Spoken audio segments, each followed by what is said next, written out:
कौन गद्दार था, किन सहाफ़ियों को इसराइल भेजा गया, उन्हें बेनकाब करो। अगर हुक्मरानों ने इसराइल की हिमायत की तो निशाने इबरत बना देंगे। अमीर जमात इस्लामी पाकिस्तान हाफिज़ नईमुर रहमान का लाहौर में गज़ा रैली से खिताब। कहा, नेतन्याहू सुन लो, हमारे एक एक बच्चे के खून का बदला उम्मत मुस्लिमा ज़रूर लेगी। पाकिस्तान के हुक्मरानों और अपोजिशन के मुँह में छाले क्यों पड़ गए हैं? अमेरिका से मुतालबा क्यों नहीं करते कि तुम बच्चों के कातिलों की सपोर्ट कर रहे हो? इसराइल जिहादियों का मुकाबला नहीं कर सकता, वो सिर्फ बमबारी से बच्चों, ख़वातीन, सहाफ़ियों को कत्ल कर सकता है। जिसने उनको वहां भेजा था और फैसिलिटेट किया था, कैसे वो सहाफ़ी चले गए थे? उनको बेनकाब करो।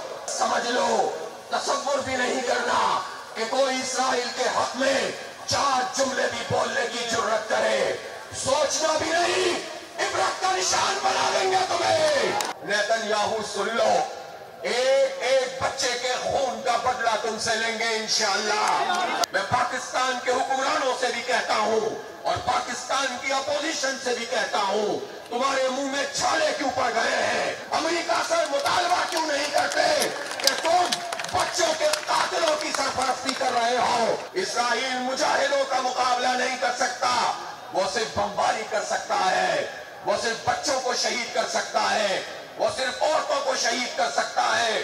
उसने सहाफियों को कत्ल किया है। सब्सक्राइब करें और बेल दबाएं ताकि कोई खबर रह न जाए।